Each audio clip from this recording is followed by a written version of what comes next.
Bueno, entonces recordemos que la pared aórtica va a tener tres capas.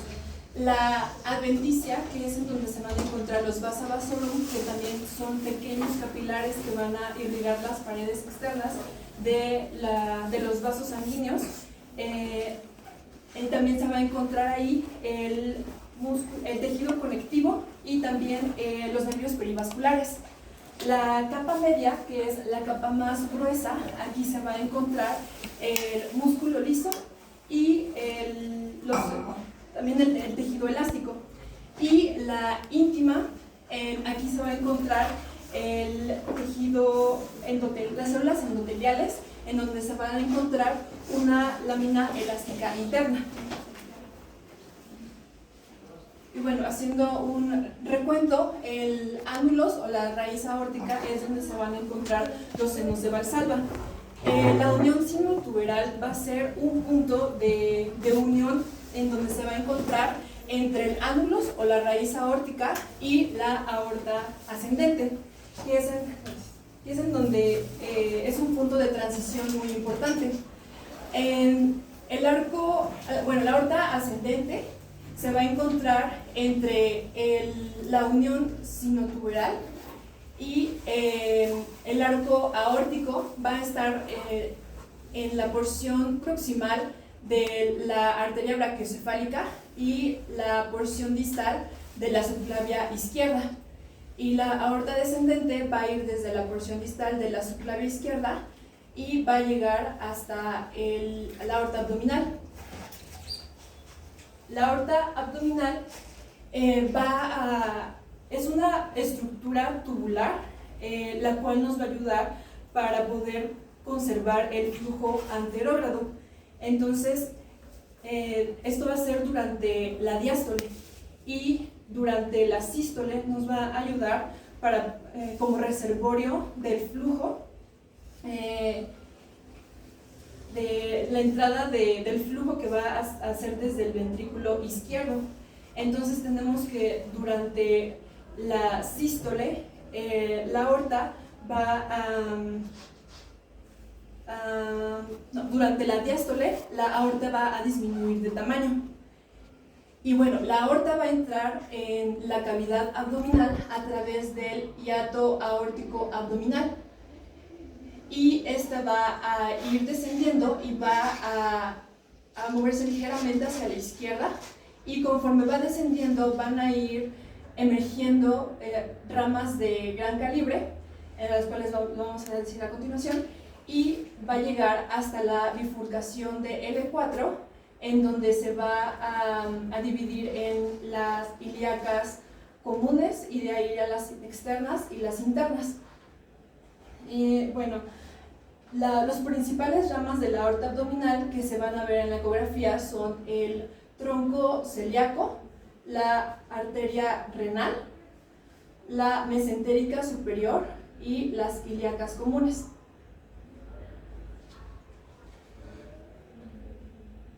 Bueno, en cuanto a las indicaciones de la ecografía aórtica, va a ser en caso de que se encuentre una masa abdominal pulsátil, en caso de que haya compromiso hemodinámico en el sistema arterial de la extremidad inferior, en caso de dolor abdominal o un soplo abdominal.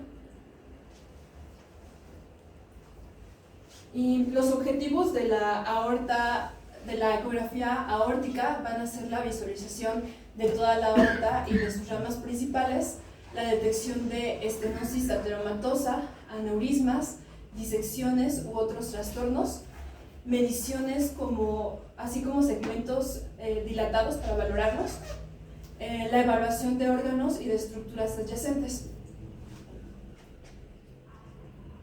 En cuanto a la técnica de ultrasonido, se va a utilizar un transductor convexo de frecuencia baja de 3.5 a 5 MHz. Los parámetros de profundidad van a ser de 8 a 12 centímetros. El paciente se va a colocar en decúbito supino, con una almohada atrás de la cabeza y los brazos hacia los lados. También mencionaba que se podía movilizar un poco hacia los lados para que también se mueva el gas intestinal o alguna zona del intestino que pueda entorpecer visualmente el estudio. Bueno, se va a comenzar en un plano en la imagen transversal. Después se va a tomar un plano longitudinal o sagital desde la línea media hasta a lo largo de toda la longitud hasta la bifurcación aórtica.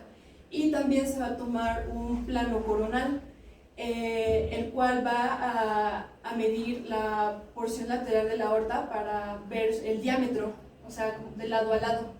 Esa va a servir el plano coronal. Y bueno, también es importante no olvidar valorar las arterias ilíacas en planos transversales y longitudinales. Esta para valorar si es que no hay algún aneurisma aislado, o incluso también para valorar hasta dónde es que, bueno, el límite inferior de algún aneurisma, si es que se llega a extender a las arterias ilíacas. Y bueno, aquí tenemos una imagen de un ultrasonido en un corte transversal, en donde podemos observar una estructura tubular, la cual corresponde a la aorta. En la flecha negra curveada está señalando a la vena cava inferior, y la flecha blanca está señalada a la arteria mesentérica superior. Hay algunos ecografistas que miden el diámetro máximo de la aorta de la pared externa anterior a la pared externa posterior, pero también hay algunos otros que la miden de la pared interna anterior a la pared interna posterior, porque refieren que se ve mucho mejor la estructura y así hay menos margen de error.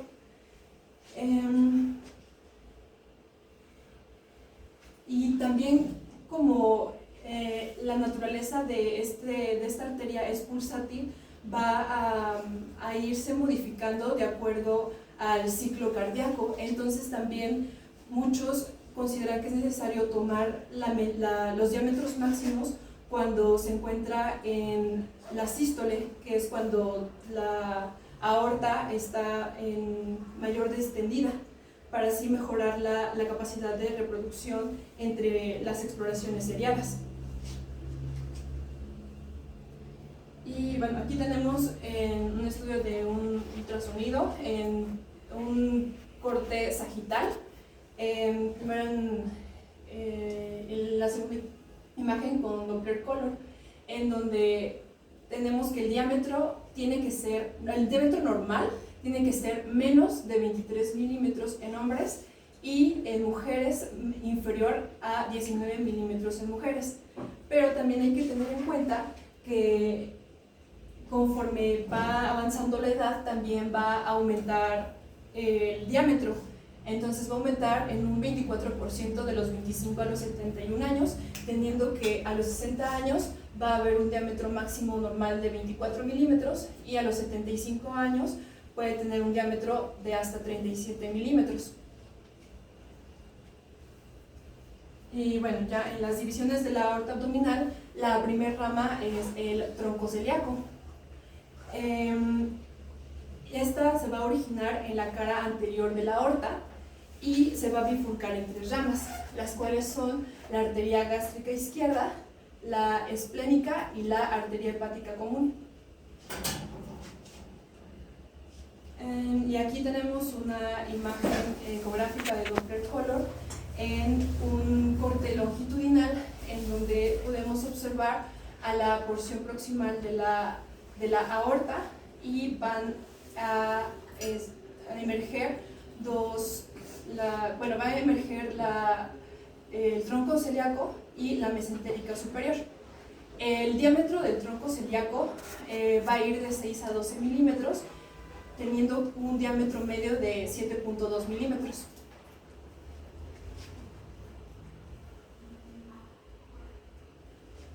La segunda rama es la arteria mesentérica superior, y esta va a tener a sus ramas, que son la arteria pancreático-duodenal inferior, las ramas yeyunales e iliales, la rama ileocólica, arteria cólica derecha y arteria cólica media.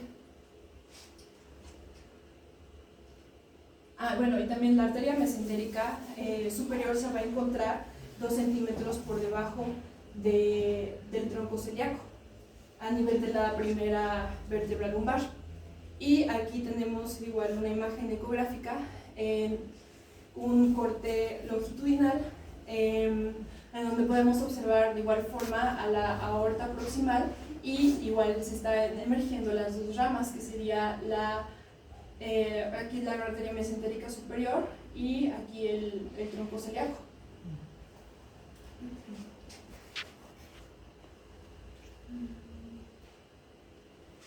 Ahora, posteriormente se continúan las arterias renales, las cuales se encuentran en la cara lateral de la aorta, y estas se van a originar 1.5 centímetros por debajo de la arteria mesentérica superior. La arteria renal derecha va a ir por detrás de la vena cava inferior, mientras que la izquierda va a pasar directamente. En la evaluación de las arterias renales es una evaluación que llega a tomar tiempo, porque llega a ser un poco difícil de localizarlas y de seguirlas. Y bueno, aquí tenemos igual una imagen de un ultrasonido. La escala de grises está en un corte coronal. Aquí se le pidió al paciente que se colocara en decúbito lateral derecho, esto para poder ocupar al riñón como ventana acústica. Entonces aquí observamos a la aorta, y lo que está señalando con la flecha blanca es la arteria renal izquierda. Y aquí el paciente se encuentra en decúbito lateral izquierdo, y es un corte coronal, y lo que se está ocupando como ventana acústica es la vena cava inferior. Entonces, en la primera imagen podemos observar la estructura tubular, la cual corresponde a la aorta, y lo que está señalado con la flecha blanca es la arteria renal derecha, y lo que está señalado con la flecha naranja es la arteria renal izquierda. En la segunda imagen tenemos lo mismo, es una imagen en el Doppler color: aorta, la arteria renal derecha, la izquierda, y la vena cava inferior.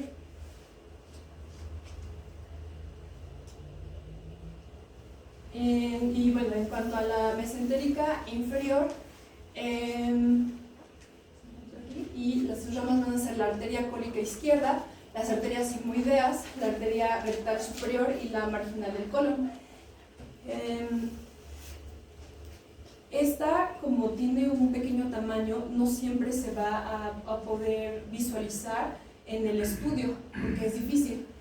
Y va a surgir de la pared anterolateral de la pared de la aorta abdominal, y se va a encontrar por debajo de las arterias renales.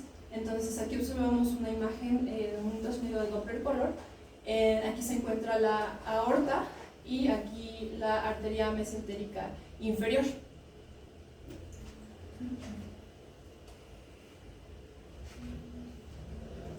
En las arterias ilíacas, como vimos, la bifurcación va a ser a nivel del E4, y se va a encontrar primero la arteria ilíaca común, en las cuales va a tener las ramas de la arteria epigástrica inferior, la circunfleja ilíaca profunda y la femoral.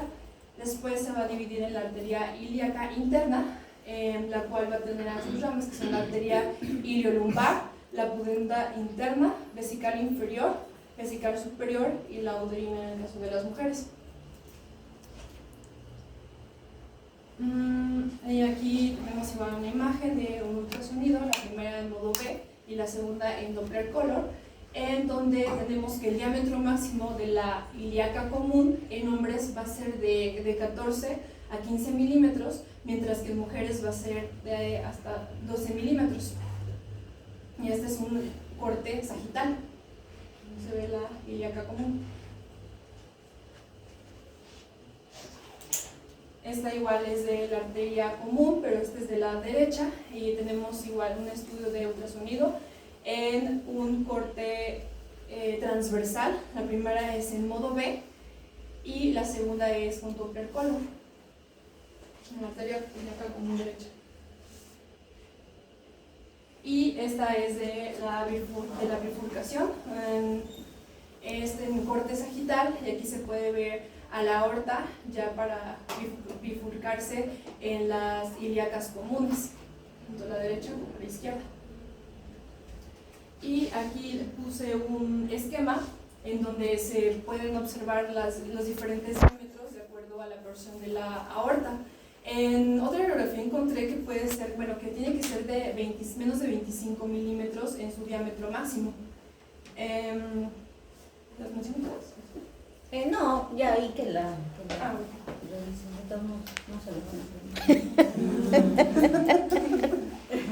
no, digo, la van a tener de referencia.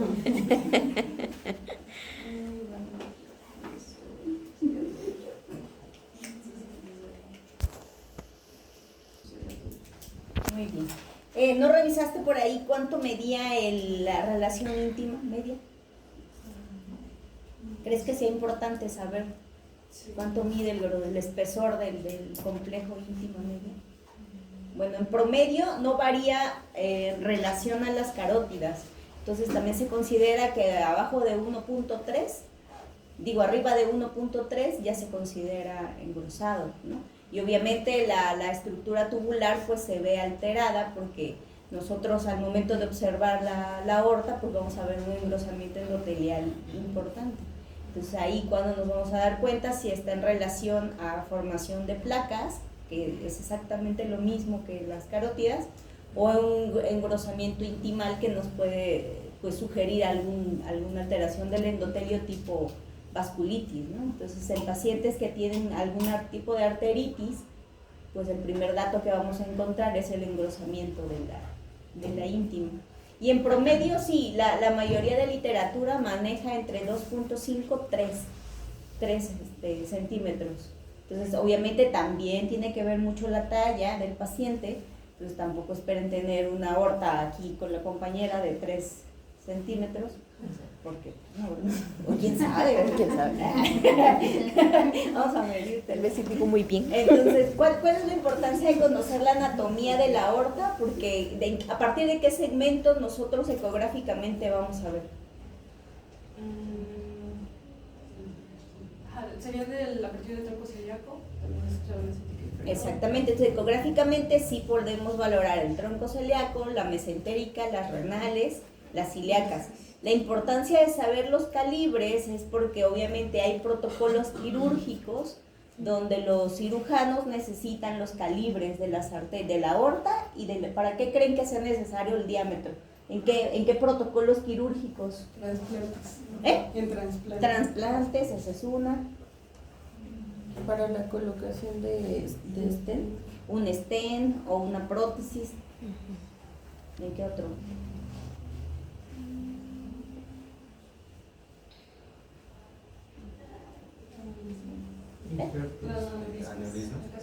Aneurismas, obviamente para calcular, pero bueno, se lo mide un poquito más por angiotac, ¿no?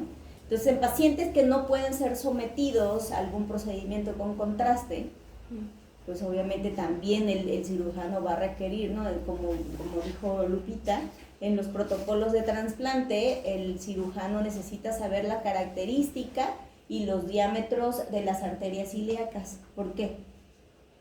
¿Por qué creen? Por la anastomosis que van a hacer con el... Por la anastomosis, ¿no? Entonces el injerto necesita ser anastomosado a una ilíaca, ya sea a una ilíaca interna o a la externa. Entonces necesita saber que ese vaso en primera conserve su espectro trifásico, porque al conservarlo, pues obviamente sabemos que esa arteria pues tiene distensibilidad, pues no tiene engrosamiento endotelial, no tiene placas, porque después resulta que se encuentran con unas variantes anatómicas de ilíacas muy chiquitas y para anastomosar el injerto pues les cambia totalmente el protocolo, ¿no? Entonces ya no es tan fácil anastomosarlo a alguna ilíaca y a veces lo tienen que colocar del otro lado, pero bueno, ya eso cambia la decisión de elegir qué riñón le voy a quitar al paciente, porque lo pondrían prácticamente al revés.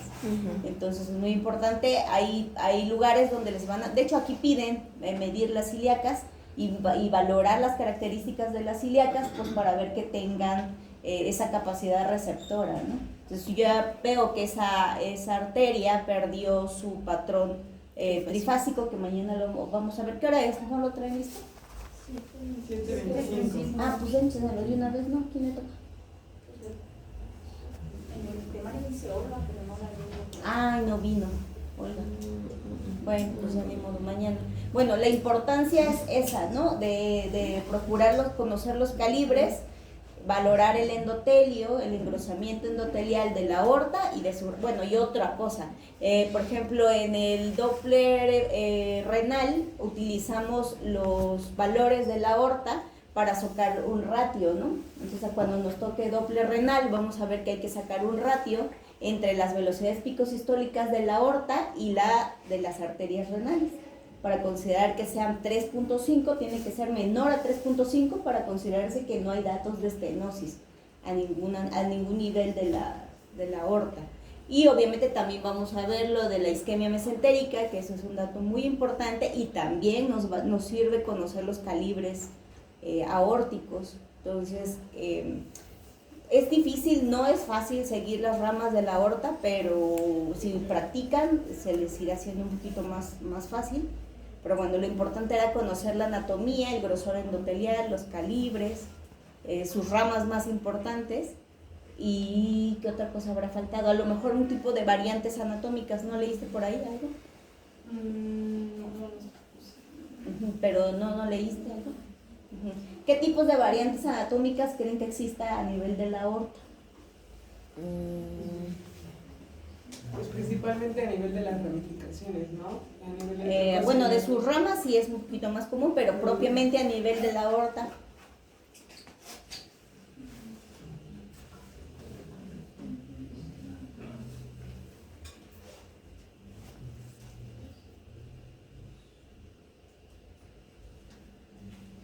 Hay tortuosidades, la aorta también puede tener tortuosidades, como la carótida interna. Es muy raro, o sea, el porcentaje de pacientes con una tortuosidad aórtica es muy baja. Generalmente está asociado a otro tipo de síndromes. Entonces hay pacientes que, hay un síndrome que no me acuerdo bien cómo se llama, pero bueno, tiene una tortuosidad o una elongación, más bien le llaman, de la aorta, y es de la aorta abdominal.